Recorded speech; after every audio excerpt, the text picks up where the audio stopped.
Ayer fue la hostelería, los centros comerciales y gimnasios y hoy se ha reanudado el deporte escolar en exteriores y actividades culturales. Después de 2 meses cerrados, los museos han reabierto sus puertas. La verdad que cuando prohibieron las visitas normales, pues teníamos ganas de ver un poco la recreación. A mí al menos me resulta muy importante porque este tipo de ocio cultural a la ciudad le da mucha vida. Ya estamos aquí, buenas noches. Hasta ahora, lo único que parecía confirmadísimo en torno a la COVID era su origen, en Wuhan, China. Pero ha salido otra teoría, y encima de aquí, en la Universidad de Burgos. Un estudio que sitúa al virus en las aguas residuales de Brasil en noviembre de 2019. De los resultados que me llenan más de alegría y de orgullo, porque ha sido como luchar contra el sistema, porque digamos era una verdad un poco molesta, porque estábamos diciendo que el virus existía evidencia de que estaba circulando previamente a lo que se estaba pensando antes. Totalmente revelador. Más cosas. Avanzan las intenciones del gobierno de seguir liberalizando autopistas. En Burgos, hace más de 2 años que se levantó el peaje en la AP1. No ha habido que lamentar víctimas mortales, pero aún quedan promesas por cumplir. En todos los que se ha liberado la autopista o se ha puesto gratuita, la situación se ha remediado de inmediato. No hay accidentalidad apenas, comparado con lo que había. Les contaremos que el Palacio de Capitanía se suma a la exposición Burgos 1921. Esa sede nos acerca a la realidad del ejército hace un siglo, en un año especialmente convulso por la Guerra de África. Los burgaleses en la campaña de Melilla de 1921 invita a los visitantes a detenerse un momento en la realidad del ejército de hace exactamente un siglo. En deportes, el Mirandés se llevó un duro correctivo en el campo del Alcorcón.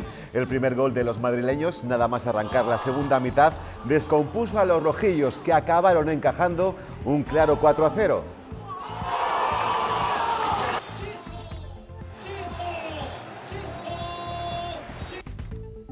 El rival ha llegado 5 veces en la segunda mitad y ha hecho 4 goles. Y nosotros hemos llegado 3 en la primera y no hemos conseguido ninguno. Al final la igualdad es máxima. Avanzamos el tiempo, mañana amaneceremos con heladas generalizadas, pero a mediodía subirán las temperaturas notablemente y llegaremos a superar los 10 grados.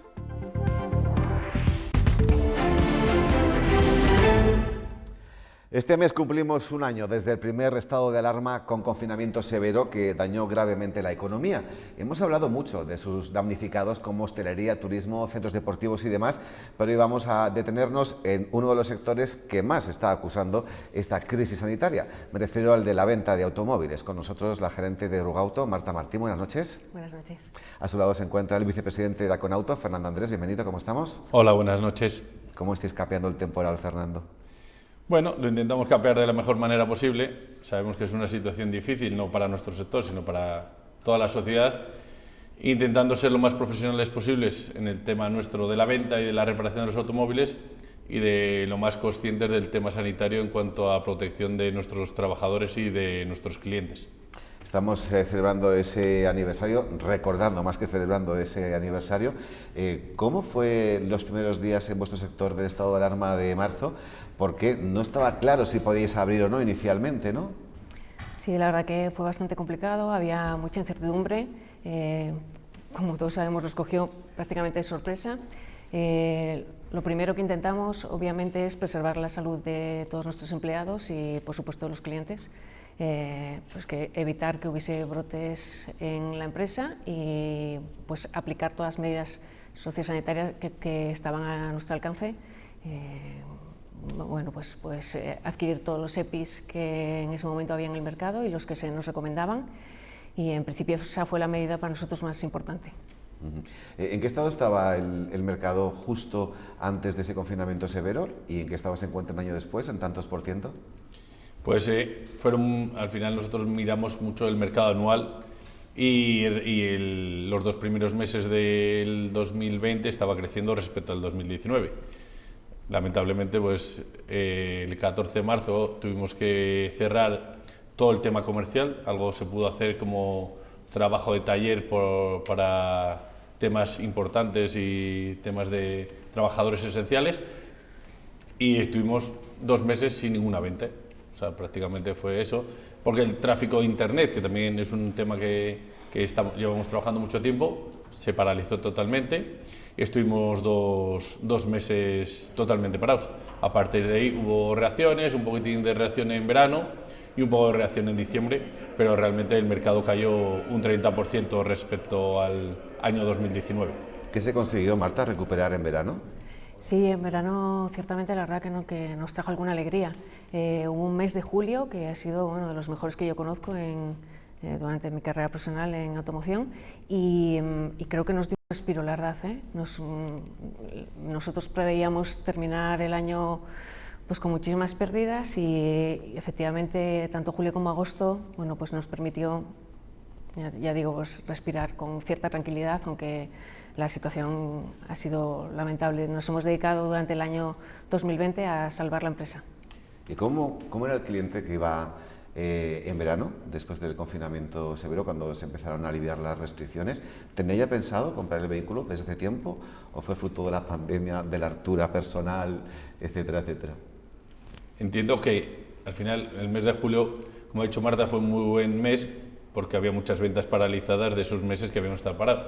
Y realmente era una situación muy curiosa porque era un cliente muy decidido a la compra y muy decidido a qué compras. O sea, el cliente estaba en una situación, entiendo que de cierto miedo, porque nos estaban prohibidos tanto mucho las salidas, y el cliente, no sé si hacía una búsqueda en internet o por el modelo que le gustaba, iba directamente al concesionario, no miraba muchas marcas. Yo creo que se centraba en un modelo e iba al concesionario a buscarlo. Era una venta muy directa.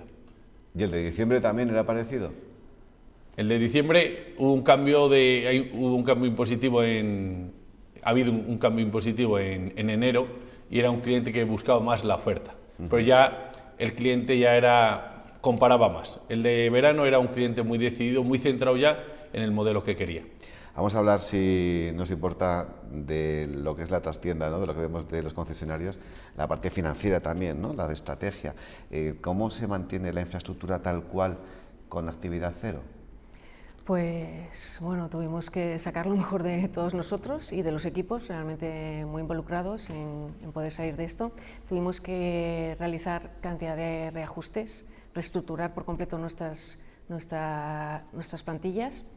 Y bueno, los ERTEs por fuerza mayor pues fueron importantes porque nos permitieron mantener a la plantilla con cierta desafectación y bueno, jugar también con eso. Esa ha sido una figura muy importante.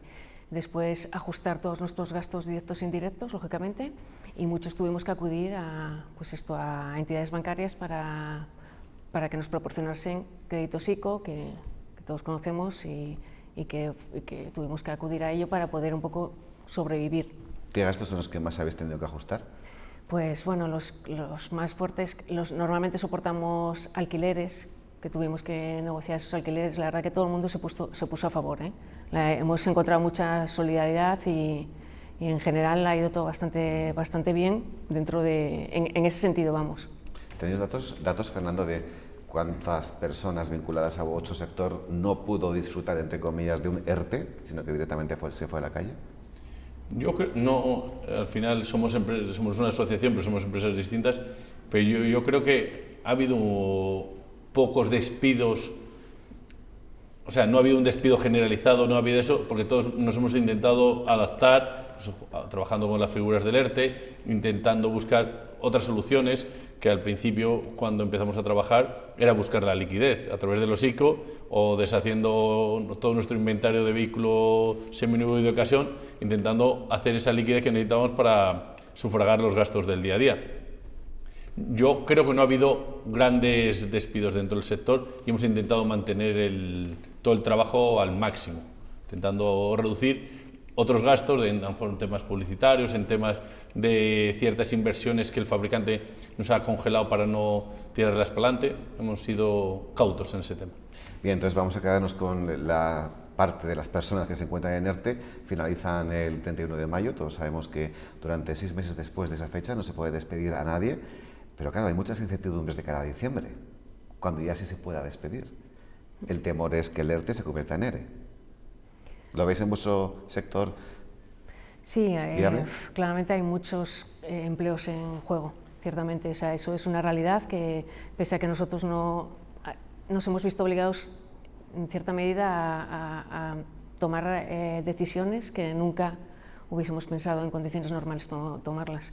Entonces, ciertamente hay mucho empleo en juego. Si no tomamos medidas, si las administraciones no se escuchan, si ellos mismos no contemplan ningún plan de ayuda hacia el sector, sí, habrá mucho en juego.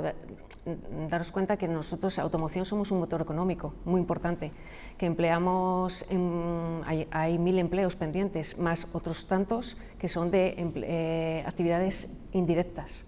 Pues fabricante de componentes del automóvil, que en Burgos tiene tanta importancia, tanto peso. Sí, es una realidad que no podemos negar, que los empleos sí que están pendientes de alguna ayuda que necesita este sector, que es necesaria, que la Administración nos tiene que otorgar. Pero ya sabéis que esta crisis lleva a diferentes velocidades, ¿no? En función de qué sector hablemos. ¿Está sufriendo menos el que comercializa que el que fabrica? No, yo creo que al final nosotros vemos nuestra posición. Me imagino que los que fabrican también tendrán sus problemas y sus ataduras respecto a las fábricas, pero yo creo que la caída en el tema fabricación ha sido un poco menor que en el tema comercialización de concesionarios. Al final, los fabricantes de componentes fabrican coches que al final se reparten por toda Europa, y no sé si el efecto de caída ha sido tan grande en Europa como en España. Entonces yo creo que han sufrido un poco menos, pero eso lo tendrán que decir ellos, porque cada uno vemos nuestra problemática. Y respecto al futuro que decía Marta, es cierto, si sigue la tendencia actual de estos 2 primeros meses que llevamos, estamos muy preocupados y evidentemente habrá trabajos en juego. Somos un sector que intenta aguantar el máximo, y en Burgos, que casi todas las empresas son familiares, hay un nexo de unión entre el trabajador y la propiedad, intentamos aguantar más. Pero es cierto, llevamos durante enero y febrero caídas cercanas al 40% de ventas, de matriculaciones en nuestra provincia y a nivel nacional. Entonces, si no hay una reactivación, pues tenemos miedo o tenemos cierto pánico a qué puede pasar. Esperemos que se incremente la demanda, y a través de la confianza de los clientes, a través de un plan de ayudas del Gobierno para favorecer esa venta. ¿Veis riesgo de que la pandemia cambie al consumidor? Por todas las conclusiones que a nivel personal puede sacar uno, ¿no?, de una experiencia tan nefasta como esta que estamos viviendo. Sin duda, yo creo que nos va a cambiar a todos. Creemos que la movilidad en general va a cambiar. Sí que es cierto que el consumidor, ya hay muchas encuestas que nos hacen ver que el consumidor va a evitar un poco el transporte público y va a intentar viajar de manera individual. Entonces, bueno, ahí nosotros vemos una oportunidad. No queremos tampoco parecer derrotistas. O sea, nosotros sí que nos planteamos un futuro, somos optimistas, y bueno, ahora mismo tanto el fabricante como los concesionarios estamos luchando y tomando medidas para que el mercado no caiga más, y estamos ahora mismo teniendo sobre la mesa cantidad de oferta que beneficia. Todos son ventajas hacia el cliente, tanto en financiación como en precio de vehículo. Nunca ha sido más económico el vehículo como ahora. O sea, y luego una oferta, una gran gama de producto financiero que, bueno, pueden empezar a pagar a partir de junio, y mucho producto que se pueden beneficiar, al menos hasta que las cosas se normalicen. Yo creo que es una oportunidad ahora mismo. Pues ya están viendo que hay mucha incertidumbre también en este sector, y es que ni sindicatos ni patronal saben en qué va a consistir el plan de ayudas que el Gobierno pretende aprobar. ATA ha planteado hoy su propio plan de resistencia para autónomos. Exigen 6.000 millones de euros en ayudas directas antes del 1 de abril. También que se prorroguen las prestaciones por cese de actividad, los ERTE y los ICO, y que se facilite la reestructuración de los negocios con problemas.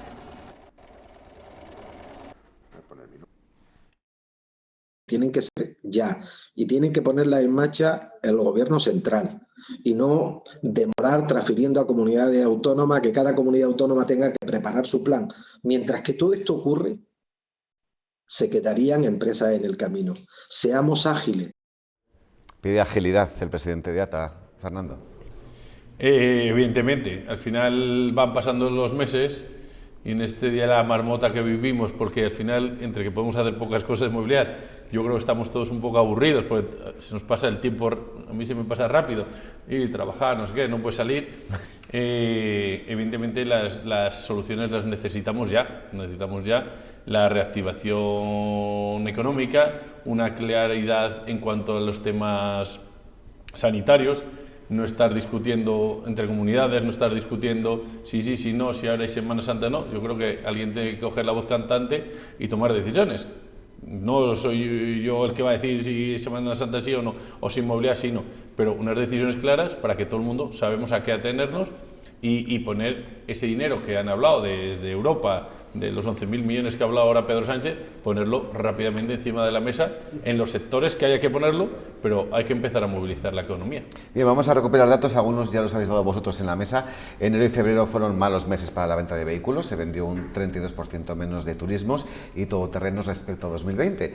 Hay una buena noticia, es que este mes de febrero se matricularon 80 más que en enero, hasta hacer un total de 307. Los más vendidos han sido los coches gasolina. ¿La tendencia lleva siendo siempre así? Sí, ya desde hace algún tiempo, sí. Va cayendo diésel, porque bueno, lógicamente todas las medidas también por parte del Gobierno central han ido en este sentido, y sí, la venta de gasolina ha ido creciendo. O sea, sigue la misma línea que ya el año anterior, incluso. ¿Crees que esta pandemia va a ralentizar el crecimiento que se esperaba del eléctrico? No, todo lo contrario, sí, parece ser que se está dando más importancia a pues las emisiones de CO2 y todo el sistema que desde Europa, la normativa europea, nos está trayendo a España, y el medio ambiente pues parece ser que va a ser prioritario. Por tanto, no hace falta todavía pues que la estructura se mejore, debemos tener muchos más puntos de recarga y demás, pero irá en crecimiento y sí lo va a acelerar sin duda. ¿Piensas lo mismo, Fernando? Creemos que sí, o sea, la tendencia habla de un crecimiento por la sostenibilidad del medio ambiente y esos efectos que la pandemia ha traído en cuanto a que si la polución era un efecto acelerante de los virus.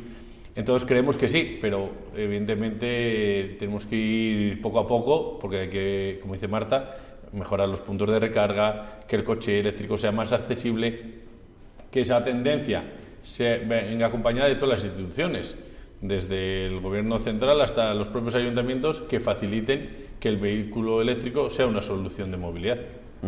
En este tiempo que habéis estado cerrados, ¿vosotros habéis perdido facturación y los talleres en general han salido beneficiados? No, en absoluto. El dato que das del 32% es sobre el mercado de ventas, sí, lógicamente, pero nosotros desarrollamos otras actividades, somos distribuidores de recambios, tenemos talleres de mecánica de carrocería. Efectivamente, nuestra actividad en general ha caído bastante más, sobre un 40%, y nuestra facturación se ha visto mermada enormemente. ¿Hay algún plan post-COVID? Plan post-COVID. No, al final, yo creo que nosotros, al final, lo que somos el punto final de una cadena de distribución donde intervienen fabricantes de componentes, fabricantes de coches, y al final nosotros tenemos que seguir con la tendencia del mercado y no hay una decisión final post-COVID. Sí que evidentemente el proceso eléctrico se está acelerando, el proceso de digitalización de la venta también se está favoreciendo, porque es cierto que muchos clientes cada vez miran más por internet, incluso compran ya por internet los coches, aunque todo el mundo necesita la visita física a nuestro concesionario, pero se está produciendo un efecto de digitalización también del cliente en la compra del coche. No hay nada decidido en COVID y post-COVID y estamos aquí a verlas venir. Rezar. A rezar. Sí. Bueno, antes de finalizar vamos a ver lo que pasaba hoy en el Congreso de los Diputados en lo económico, porque la pandemia deja daños contantes y sonantes en la economía de muchos negocios, pequeños empresarios, autónomos de diferentes sectores. Para ellos, en concreto, para la hostelería y el turismo, Sánchez anunció hace 2 semanas en el Congreso 11.000 millones de euros en ayudas, un paquete del que no se detalló formato ni calendario y sobre el que el propio Gobierno no acaba de ponerse de acuerdo. Vean. 2 semanas después de este anuncio, el Ejecutivo va a aprobar próximamente un paquete adicional de 11.000 millones de euros. Ese próximamente sigue sin llegar, porque aunque hoy a priori era el día elegido para aprobar ese fondo de ayuda, finalmente no ha sido posible. Estamos terminando de perfilar el paquete. Tras este retraso se esconde un nuevo choque en el gobierno de coalición, esta vez por cómo gestionar esos 11.000 millones destinados a los sectores más afectados por la pandemia.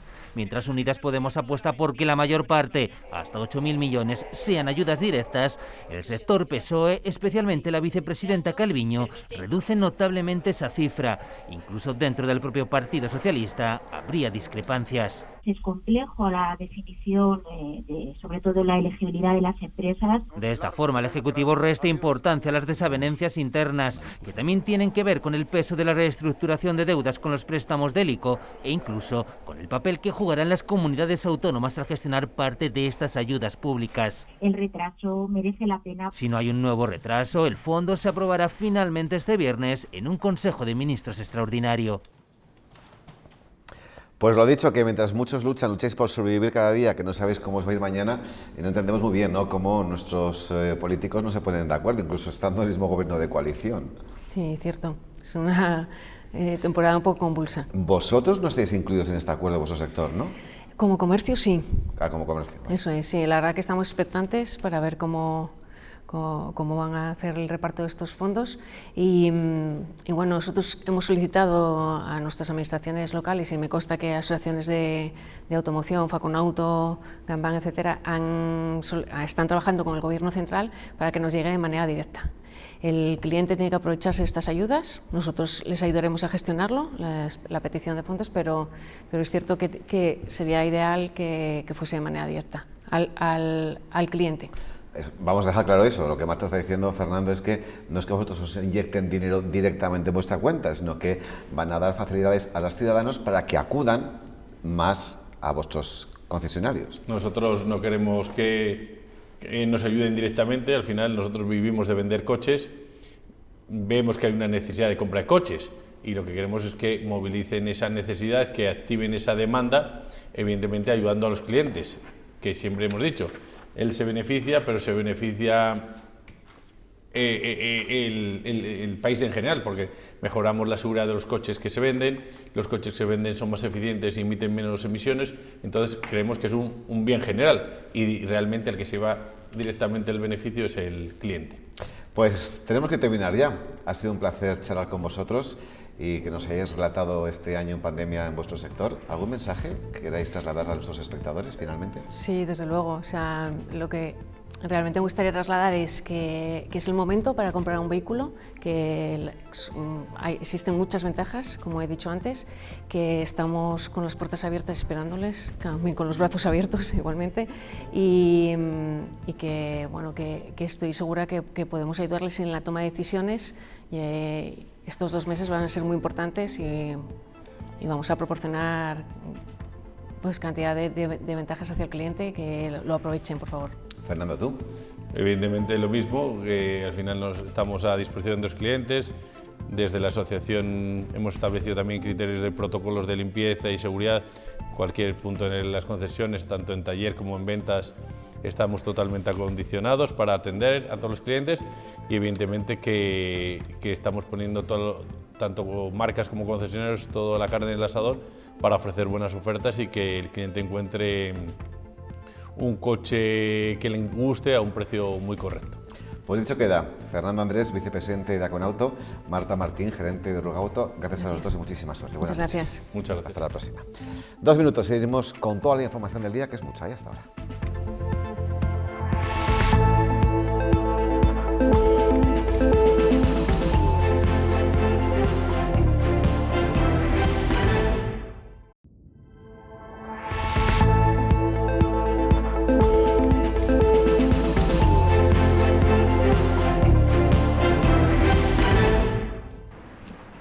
Ayer fue la hostelería, los centros comerciales y gimnasios y hoy se ha reanudado el deporte escolar en exteriores y actividades culturales. Después de 2 meses cerrados, los museos han reabierto sus puertas. Las visitas normales, pues teníamos ganas de ver un poco la recreación. A mí al menos me resulta muy importante porque este tipo de ocio cultural a la ciudad le da mucha vida. Ya estamos aquí, buenas noches. Hasta ahora lo único que parecía confirmadísimo en torno a la COVID era su origen en Wuhan, China, pero ha salido otra teoría y encima de aquí, en la Universidad de Burgos, un estudio que sitúa al virus en las aguas residuales de Brasil en noviembre de 2019. De los resultados que me llenan más de alegría y de orgullo, porque ha sido como luchar contra el sistema, porque digamos era una verdad un poco molesta, porque estábamos diciendo que el virus existía evidencia de que estaba circulando previamente a lo que se estaba pensando antes.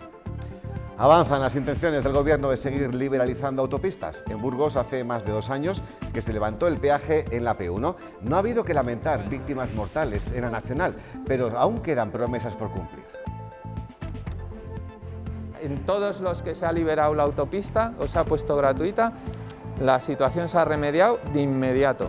No hay accidentalidad apenas, comparado con lo que había. Más cosas que les contaremos. El Palacio de Capitanía se suma a la exposición Burgos 1921. Esa sede nos acerca a la realidad del ejército hace un siglo, en un año especialmente convulso por la Guerra de África. Los burgaleses en la campaña de Melilla de 1921 invita a los visitantes a detenerse un momento en la realidad del ejército de hace exactamente un siglo. En deportes, el Mirandés se llevó un duro correctivo en el campo del Alcorcón. El primer gol de los madrileños, nada más arrancar la segunda mitad, descompuso a los rojillos, que acabaron encajando un claro 4-0. El rival ha llegado 5 veces en la segunda mitad y ha hecho 4 goles. Y nosotros hemos llegado 3 en la primera y no hemos conseguido ninguno. Al final la igualdad es máxima. Avanzamos el tiempo, mañana amaneceremos con heladas generalizadas, pero a mediodía subirán las temperaturas notablemente y llegaremos a superar los 10 grados.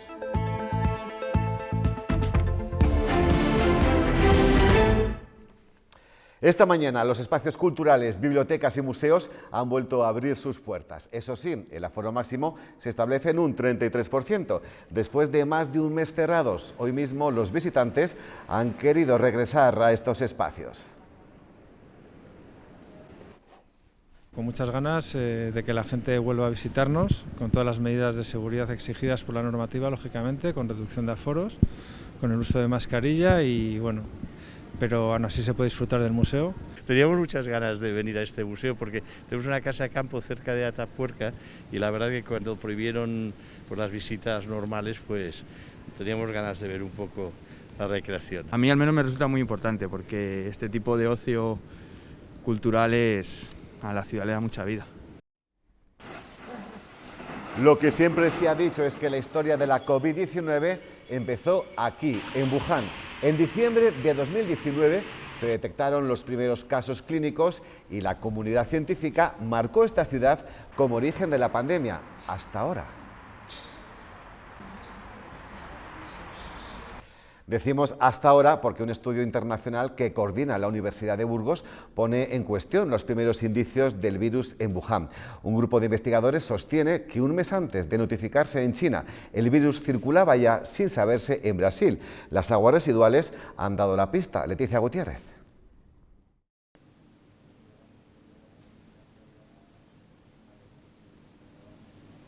Investigadores de la UBU y científicos brasileños aseguran que el virus estaba circulando por la ciudad brasileña de Florianópolis desde al menos el 27 de noviembre del 2019, un mes antes que la notificación oficial de Wuhan.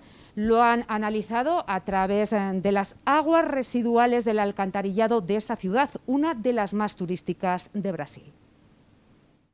Marca una positiva, señala una El virus SARS-CoV-2 ha estado presente en Brasil al menos desde el 27 de noviembre del 2019. Esta es la conclusión de un estudio internacional elaborado conjuntamente entre investigadores de la UBU y de la Universidad Federal de Santa Catarina. Pues fuimos capaces de reconstruir un porcentaje muy significativo del virus con una exactitud de casi el 100%. Ese equipo decidió volver a analizar la pasada primavera unas muestras de aguas residuales del alcantarillado de la ciudad brasileña de Florianópolis, que en un primer momento se extrajeron para detectar patógenos intestinales. Esta vez la investigación consistía en poder localizar restos del nuevo virus. Fueron repetidos en un laboratorio independiente en la misma ciudad, utilizando sistemas de PCR diferentes, y se obtuvo un resultado también positivo. La relevancia de este estudio radica en que se trata de la primera detección de ácido ribonucleico del SARS-CoV-2, un mes antes de la notificación de los primeros casos clínicos en Wuhan. Ha sido como luchar contra el sistema porque digamos, era una verdad un poco molesta. Una investigación que recientemente ha sido publicada en la prestigiosa revista científica Science of the Total Environment. Lo mandamos a publicar el 26 de junio y nos lo han aceptado el 26 de febrero. Una investigación que pone en cuestión parte del relato que hasta ahora conocíamos. Vaya descubrimiento. Actualizamos datos sanitarios. Burgos notifica hoy 41 nuevos casos de coronavirus, la misma cifra que el pasado domingo. Y desde ayer ninguna persona ha fallecido en los hospitales de Burgos a causa de la COVID-19.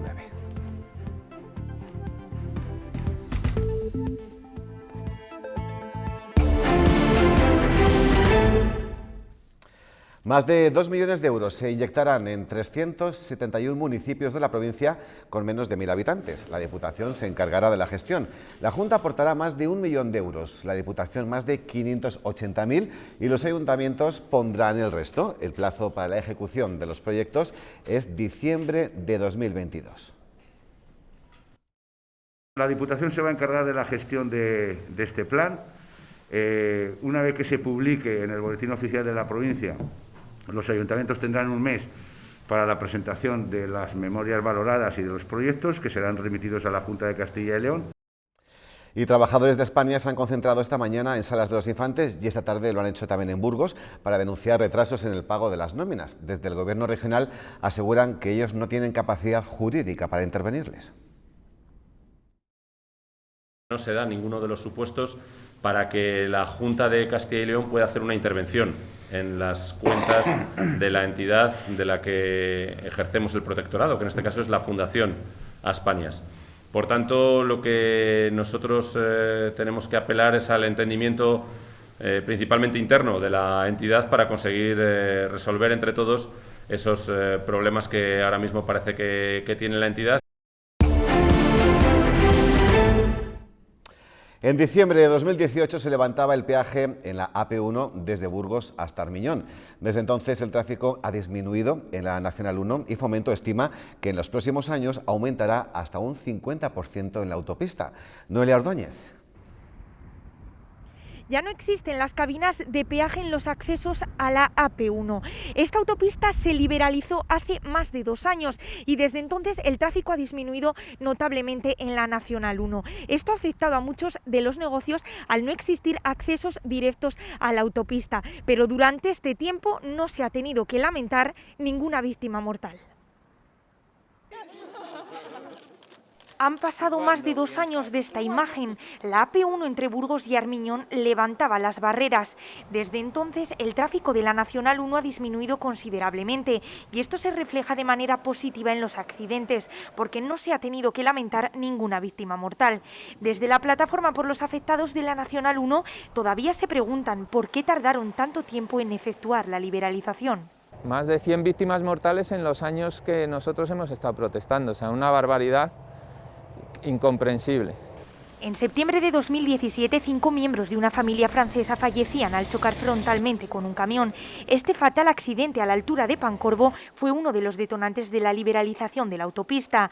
Lamentan que a día de hoy muchas de las vías con peaje sufren la misma situación. La gente no quiere pagar esas cantidades de dinero y circula por la vía menos segura y obviamente la accidentalidad aumenta. Fomento estima que en los próximos 20 años el tráfico aumentará un 50% en la AP1, pero mientras no existan accesos directos a la nacional, los negocios seguirán acumulando pérdidas económicas. Se sabe lo que hay que hacer, que es más accesos y un tercer carril.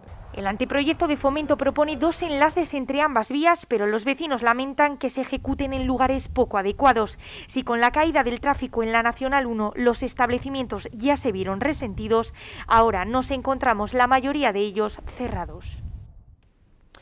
Hoy se ha cortado el tráfico el carril izquierdo de la avenida Reyes Católicos en la capital, entre la avenida de Cantabria y la calle León 13, una medida para evitar el avance del hundimiento de la calzada y de la acera. La Concejalía de Vías Públicas ha pedido por vía de urgencia la tramitación de un proyecto que solucione este problema provocado por el desvío de las aguas subterráneas.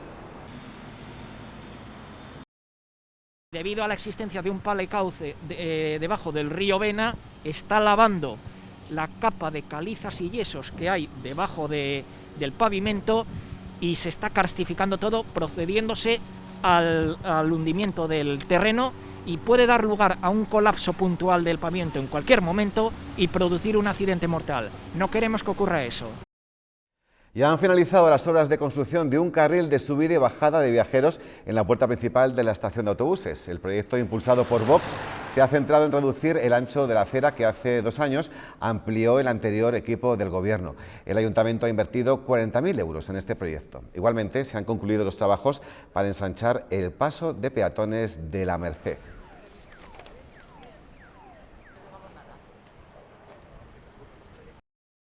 Toda la gente que vivía aquí o que reside por aquí y quiere ir a visitar la catedral, tienen que pasar por ese paso de peatones. Y no debemos olvidar que la acera más próxima aquí a la plaza, donde el paso de peatones es muy estrecha, debido a que junto a ella hay unas escaleras de acceso hacia abajo, hacia un portal. Como es tan estrecha, el paso anteriormente era muy estrecho.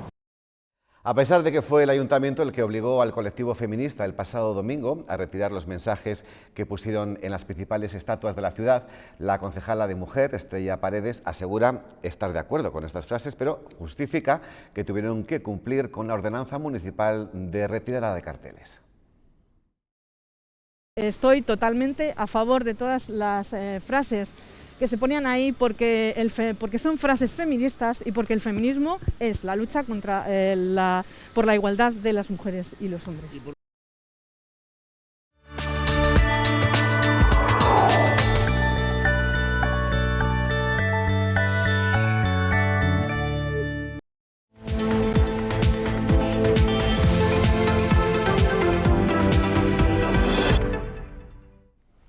Hereda San Pablo se enfrenta en el Coliseum al Lenovo Tenerife en la segunda jornada de la Basket Champions League. En estos momentos el marcador está en 101-79 y Servigés plantó cara, pero no sorprendió al todopoderoso Amiab Albacete, que venció 78-62. En la LEB Oro, el Tizona Universidad de Burgos consiguió un triunfo que le carga de moral para la segunda fase en la pista del Real Valladolid por 100-108. Los burgaleses cogieron el mando del encuentro en la segunda mitad, pero no consiguieron romper el partido, que transcurrió igualado hasta el final. Tras 4 derrotas consecutivas, no es fácil un poco quitarse la mochila y conseguir esta victoria antes de empezar la segunda fase, ¿no? El partido ha estado marcado por el ataque, básicamente. Nosotros queríamos un partido a menos puntos, pero no ha sido así. Un nivel de acierto alto, tanto por ellos como por nosotros. El Mirandés encajó un durísimo 4-0 en Santo Domingo. Los rojillos hicieron una buena primera parte, pero se vinieron abajo con el primer tanto del Alcorcón en el primer minuto de la segunda mitad. El Mirandés pagó una horrorosa segunda mitad y se volvió de vacío de Santo Domingo, a pesar de tener la primera ocasión clara del partido en un disparo de Iván Martín, que salvó con una espectacular parada del exrojillo Dani Jiménez. Todo se torció en el primer minuto de la segunda parte con el golazo de volea del veterano Xisco Jiménez, que descompuso por completo a los de José Alberto López. A los 61 minutos, un error absurdo en la salida de balón permitía a Laure poner un centro que Belvis convertía en el 2-0 con un gran remate con la espuela. A los 76, una nueva pérdida en el medio campo propició una contra alfarera que remachó a placer Xisco Jiménez con su segundo gol de la tarde. Para cerrar la goleada, Óscar Arribas cabeceaba las mallas un envío desde la izquierda cuando se cumplía el 80 de juego. Los mirandesistas quedaban a 3 puntos del play-off antes de recibir al Español. Esa es la diferencia, el que el rival ha llegado 5 veces en la segunda mitad y ha hecho 4 goles, y nosotros hemos llegado 3 en la primera y no hemos conseguido ninguno. Al final la igualdad es máxima y aquí nadie perdona, no va a ser sencillo lo que queda. Hemos concedido relativamente poco, pero el rival en líneas generales ha estado mejor que nosotros. La segunda hemos tenido... La primera vez que llegamos metemos un golazo, la segunda metemos otro y así es muy fácil. Y hemos conocido que tras el acuerdo de modificación publicado por la Junta para la vuelta de la práctica deportiva al aire libre, la Federación de Castilla y León concluye que las competiciones podrán comenzar el 11 de abril y finalicen como tarde el 27 de junio. No habrá efectos clasificatorios y todos los equipos que así lo deseen podrán jugar de entre 8 a 10 jornadas. Mañana les completaremos esta información. Vamos ahora con el UBU San Pablo, que ya conoce su clasificación de salida y el calendario que deberá afrontar durante la fase de ascenso a Asobal. Parte en quinta posición, con 8 puntos por detrás de Torlavega, Barça B y Novas y Antequera. Los burgaleses, que están a un punto del ascenso porque el filial azulgrana no puede subir, iniciará la competición recibiendo el día 21 al Vestas, al Arcos Ciudad Real, y acabarán la temporada visitando al Alcobendas el 30 de mayo. Vamos ya con la previsión del tiempo. Mañana, ¿qué nos espera? Pues subida de temperaturas.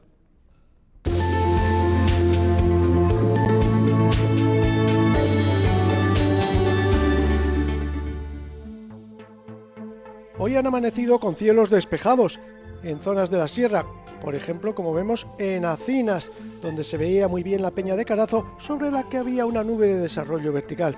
Aquí en Acinas han tenido una mínima de 1,5 bajo cero esta pasada madrugada. Sin embargo, en el norte los cielos han permanecido nubosos toda la mañana, como es el caso de Medina de Pomar, donde la temperatura mínima ha sido de 3,5 grados positivos. Todo esto se reflejaba muy bien en la imagen del satélite Meteosat. Vemos cómo el tercio norte de la península y gran parte del norte y nordeste de nuestra provincia estaba cubierta por nubes bajas que introducían los vientos de componente nordeste. También vemos nubes compactas en el sureste, mientras en el resto los cielos estaban poco nubosos o despejados. Mañana, en la situación prevista, el anticiclón atlántico se mete en forma de cuña claramente por nuestro país. Y eso va a provocar que mañana tengamos un tiempo estable, con entrada además de vientos de componente suroeste que van a hacer que suban las temperaturas notablemente donde han estado tan bajas estos días. Además, habrá un aumento de nubes altas durante la tarde. Concretando ya para nuestra provincia, para este miércoles 10 de marzo. Como decíamos, mañana tiempo estable. Los cielos van a amanecer despejados o poco nubosos en todas las comarcas. En el norte, por ejemplo, al estar despejado habrá heladas, eso sí, con mínimas de hasta 2 bajo cero en Espinosa, en Villarcayo, pero luego máximas de 14, 15 grados en Villarcayo y hasta 16 de máxima esperamos en Miranda, donde la mínima va a estar sobre 1 bajo cero. La Bureba por el este también heladas al amanecer al estar despejado, mínimas de hasta 2, 3 bajo cero en la cara norte de la sierra. Luego las máximas sobre 13, 14 grados se quedarán en 12 de máxima en Prado Luengo. Por el centro de la provincia y por el oeste también heladas al amanecer, al amainar el viento y al quedar despejado esta noche los cielos. Mínimas de hasta 3 bajo cero, por ejemplo, en Villadiego, en Melgar, y luego las máximas sobre 13, 14 grados. Al calmarse el viento, incluso pueden aparecer algunas neblinas por la zona del Valle del Pisuerga. Por la mitad sur, heladas también, mínimas de hasta 4 bajo cero, y luego cielos poco nubosos con algunas nubes altas y temperaturas máximas sobre 13 grados en Lerma, 13 en Aranda. En la sierra cielos poco nubosos, nubes altas, heladas al amanecer hasta 4 bajo cero y luego máximas de 12 grados. Mañana en Burgos Capitán, heladas al amanecer y luego cielos poco nubosos, con subida notable de temperaturas diurnas. Subida que continuará en días siguientes, aunque con aumento de nubosidad a partir del jueves. Y terminamos con imágenes de la nevada de ayer. No solo nevó en la capital, nevó en el Alfoz, por ejemplo, en San Mamés, una foto de Andrés, y también en Renuncio, una foto de Gustavo.